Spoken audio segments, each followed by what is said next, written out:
Morning everyone. Harvest sana ako ng duhat pero wala pang masyadong hinog. May mga paisa-isang hinog pero napakalalayo niya. So hindi ko kayang akyatin.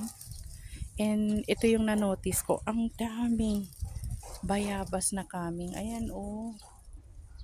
Tingnan niyo yung mga bunga. Namumulaklak pa. 'Di ba? Ang daming kaming na bayabas. So siguro by June, ito na sila oh, ang dami. This is native guava. So we're trying to ayan oh, kinukuha ko yung mga malalaki na. Yung mga kinukuha ko.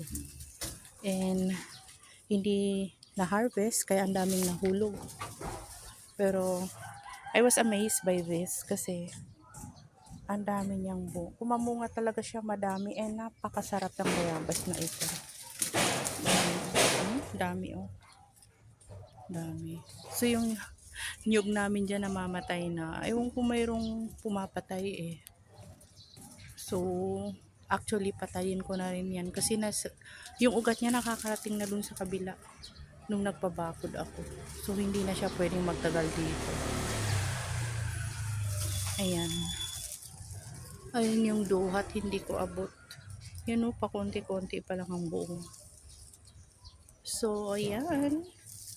This is my exercise for the day, climbing a tree sa backyard.